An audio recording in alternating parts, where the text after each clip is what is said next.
Orang-orang kafir kalah, mereka membuat perhitungan kembali dan membalas dendam kepada Rasulullah. Dan mereka targetnya dua, membunuh Rasulullah dengan Sayyiduna Hamzah. Walaupun dalam keadaan hidup atau nanti dipotong-potong atau dicincang-cincang. Jadi tujuannya ingin membunuh Rasulullah dan Sayyiduna Hamzah dan menghancurkan kota Madinah.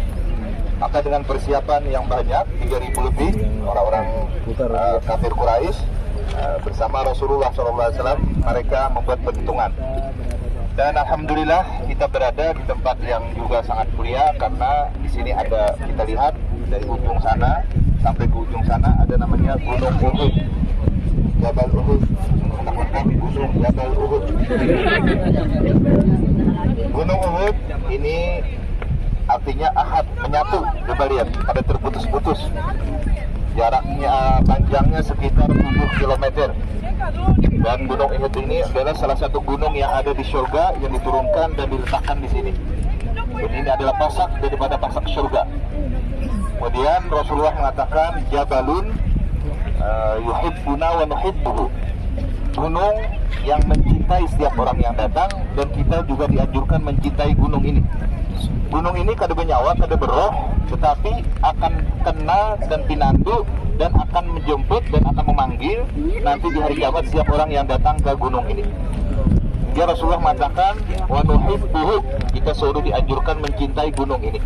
Karena gunung ini adalah salah satu menjadi saksi terjadinya peperangan Uhud, ketika Rasulullah bersama para sahabat, hanya jumlahnya segera kurang lebih 700 orang, yang asalnya 1.000 orang, berbulik 300 orang karena takutan mati, takutan tinggal bini, takutan rumah, dan yang lain-lainnya. Nah itu, kita kadang-kadang kalau hendak ibadah bisa terganggu, akhirnya kada jadi, itu bahaya. Nah, seperti orang yang mengikuti Nabi, coba lihat, bayangkan 300 nang berbulik, kada wani, kada jadi. Akhirnya Rasulullah hanya 700 melawan daripada ribuan orang kafir. Yang kita jejak ini potongan daripada gunung yang di atas, yang disebut Jabal Rumat atau Ainain, yang mana di sini dulu Rasulullah mendatangkan 50 pemanah dipimpin oleh Zubair bin Awam, yang mana memanah untuk musuh-musuh yang ada di bawah. Dan kalau kita lihat sebelah kanan kita ada masjid, ini dulu tempat perkemahan orang muslimin. Kemudian sebelah kiri kita di sana tempat perkemahan orang kafir, sehingga Syekh Ismail beliau mengatakan itu dinamakan tanah sial, karena apa? Tempat dulu kemahnya orang kafir, sehingga katanya tumbuh-tumbuhan pun kada tumbuh di sana karena sialnya. Sehingga kita dianjurkan jangan sampai mendekat, apalagi sampai datang ke tempat yang di situ sial, yang kada baik. Terjadi peperangan sekitar bawah sini, sekitarnya.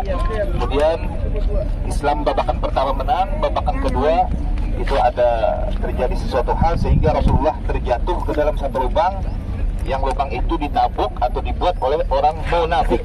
Orang itu kayaknya Islam tapi sebenarnya memusuhi Nabi, tinggalnya di Madinah. Perhatian Nabi hendak berjalan berperang nih, tiba-tiba termasuk ke dalam lubang. Lubangnya itu ada di belakang makom itu. Ulun waktu tahun 95 bersama Syekh Muhammad Ismail dengan beberapa yang lainnya, beliau menunjukkan tempat lubang itu sampai sekarang bilanya ditutup, runtuh lagi, ditutup, lagi. Mungkin Pak Haji Samsudin sempat di bawah waktu itu. Nah, adapun Sayyidina Hamzah terbunuhnya di sekitar sebelah kanan kita ini. Dulu di situ ada kelihatan basah. Ada mau kering. Tahun 9 berapa Pak Udin datang?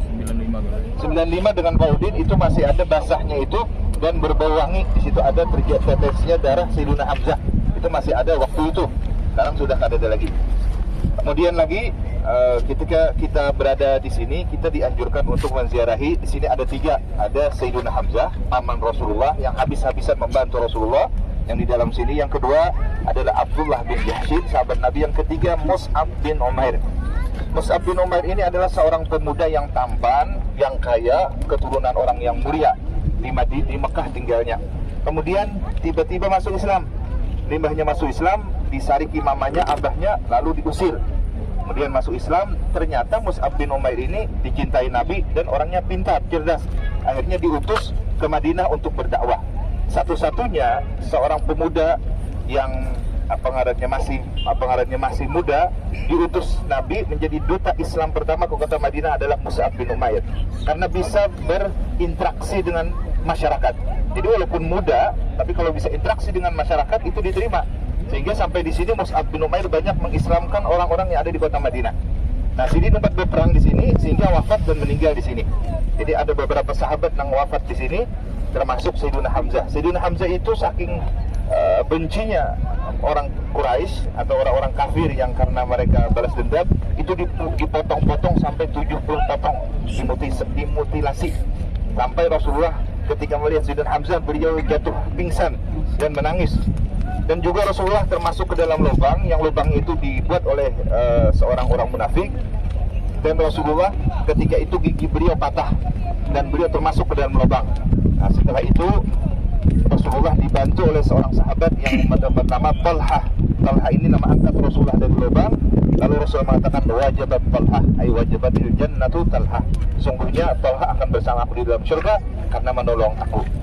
Kesimpulannya, kita datang ke sini mengingat bagaimana perjuangan Rasulullah mempertahankan Islam dan menyebarkan Islam sehingga Islam sampai kepada kita sekarang ini. Bukan mudah memperjuangkan Islam. Kita alhamdulillah mulai abah kita, kai kita, nenek kita, datuk kita Islam sudah. Kita kadang memperjuangkan Islam. Dari karena itu kita dianjurkan berniat untuk memperjuangkan Islam, berniat untuk membantu Islam. Amin. Supaya kita termasuk seperti para sahabat walau sekecil apapun.